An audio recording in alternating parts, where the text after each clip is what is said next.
Broadcasting live from the Business RadioX studio in Chicago, Illinois, it's time for Chicago Business Radio. Brought to you by FirmSpace, your private sanctuary for productivity and growth. To learn more, go to firmspace.com. Now, here's your host. Hey everybody, and welcome to another episode of Chicago Business Radio. I'm your host, Max Cantor, and before we get started today, today's show is sponsored by FirmSpace. Without them, we couldn't be sharing these important stories. And we have a great guest today. Today's guest is Mike Abdelsayed. He is the owner and artistic director of One Group Mind, the Titanic Players, and the Comedy Clubhouse, which is the highest rated comedy club in Chicago. Welcome to the show, Mike. Hi, Max. How you doing? I'm good. Thanks for being on today. Excited to talk about everything that you're doing in the Chicago community. So let's jump right in. Tell me a little bit about One Group Mind. What is that? One Group Mind is the first ever developing comedians union. So we're basically trying to rally comedians and organize ourselves so that we can get sort of basic protections and compensation. And so we have about 150 members. They each pay monthly dues, and in exchange for that, we give them training, performances, and opportunity to get compensation, career building resources. We'll bring in SAG.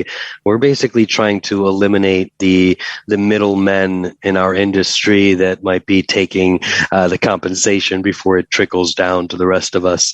And so, we had probably 8 or 9 different spaces in the past. And in 2015, we made the move to purchase our own space. And that sort of eliminated one of the biggest middlemen, being the landlord. And so we've been able to take a lot of steps since then. And that space is the Comedy Clubhouse that you mentioned earlier, is highly rated, and basically our current, venue, and we hope to expand somewhere down the line. So you started with One Group Mind first, and then came the Comedy Clubhouse in that order? Actually, what started first was the Titanic Players. They're a collegiate organization. I started that back in 1994, and they have an incredible track record of success.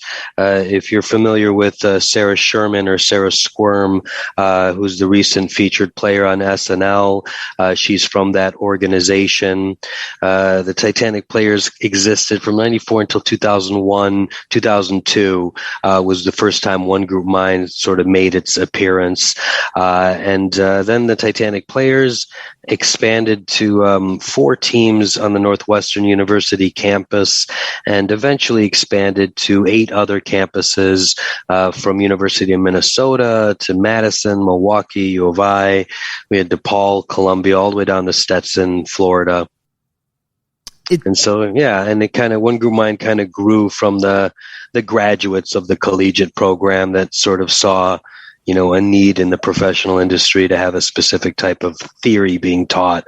And so we were less at that time based off of a union that was, more or less looking for rights and compensation. At the time, we were more or less just looking for an organization that sort of taught one consistent improv theory. It's interesting for me to hear you describe your story and all the organizations you're a part of, because a lot of it is you creating kind of what you wanted, you creating the Titanic Players, or you helping create the Comedy Clubhouse, One Group Mind. So why is it important for someone in comedy or in improv to have that entrepreneurial spirit?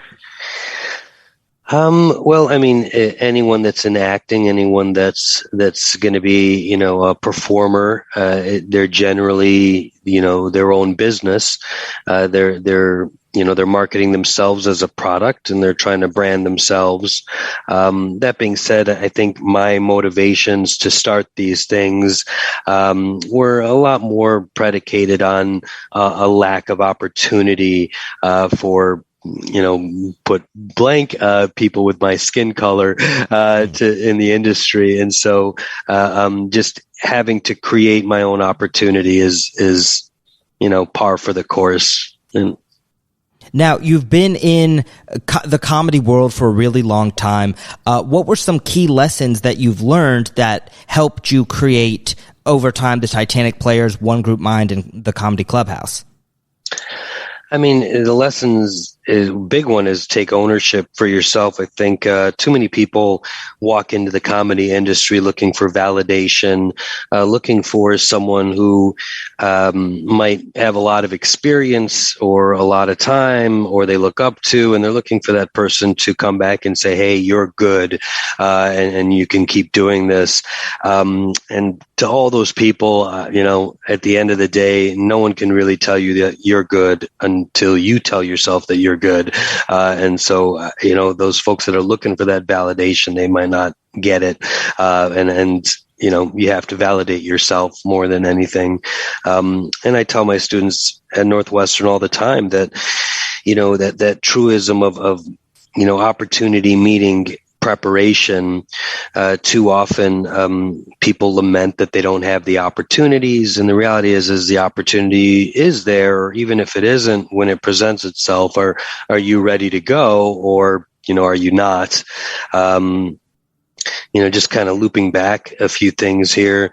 At the time, I performed on a team called Valhalla for 6 years. We became a legendary team. On the team was several Second City main stage directors and performers. There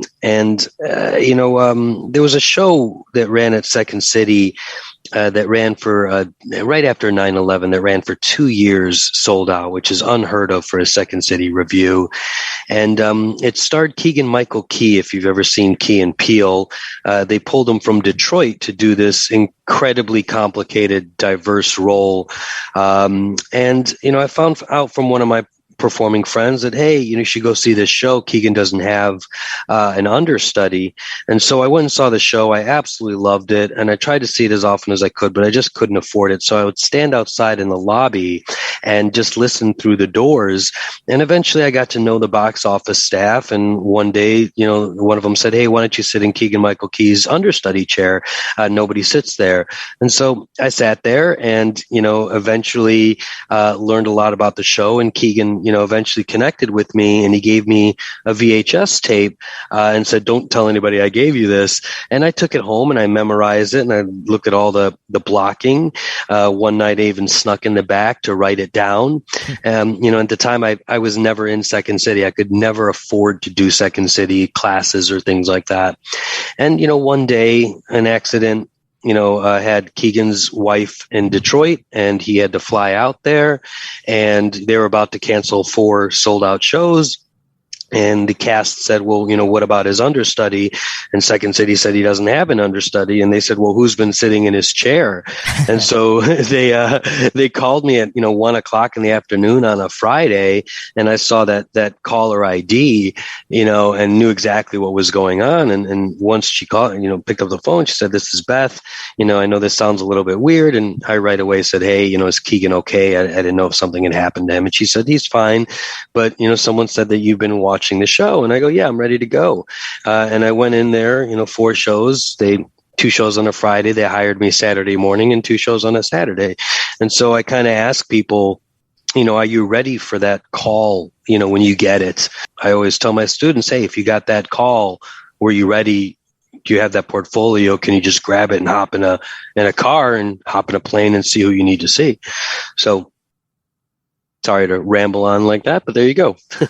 Well, so what are you doing? Because I love, I love what you were saying, and I think the story is so important because, yeah, you're absolutely right. You can't just sit around twiddling your thumbs hoping that one day Second City's going to go, who we should call? Mike. Because, if you weren't actively going there and studying and being interested, that's just not how it works. So what do you do for the students that walk in the door of the Comedy Clubhouse? What do you do to help them build their portfolio? I mean, we have an extensive training program, and it's probably, in my opinion, the best and longest and most thorough in the country. It was developed because of our collegiate system, where we would have these teams together for 4 years before they graduated. And then we were able to, take a look at a laboratory experiment across 8 universities at the same time and, tweak it and see what was working and what wasn't.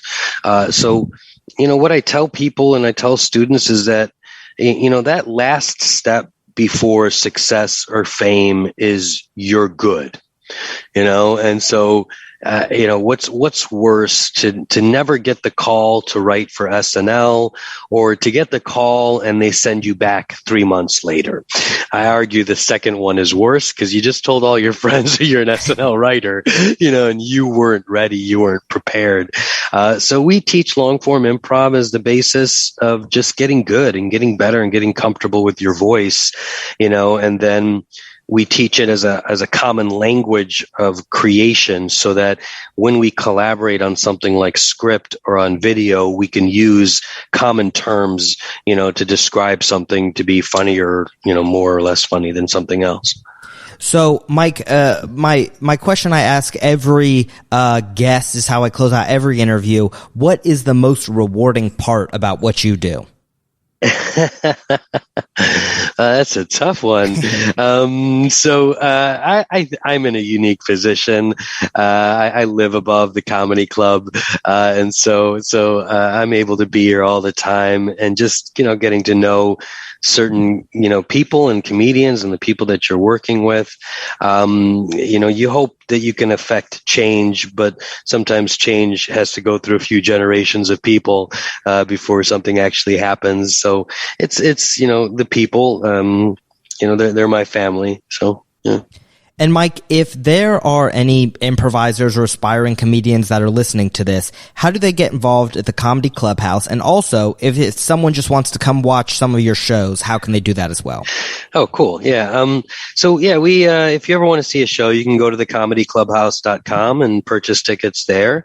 And in fact, if you are an aspiring improviser or a stand-up comedian, you can let them know at the box office, and you can get in for free, provided that there's seats. I'd recommend the Main Stage Mike and the Main Stage Improv Ensemble. The Main Stage Improv Ensemble features a team called Tricky Mickey. That's a 2-person team that uses some of the most complex techniques in the industry to produce as much as a team of 8 or 10 would do. And then if you ever want to learn how to do this, most people, when they join us, they don't have prior experience. If people think that, you need a performing background, that's not the case either. So every 3 or 6 months, we'll do an audition.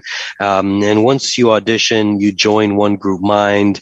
It's not like you have to re-audition, but you start as an apprentice, and then you escalate to an ensemble member, then a house member, then an artisan member.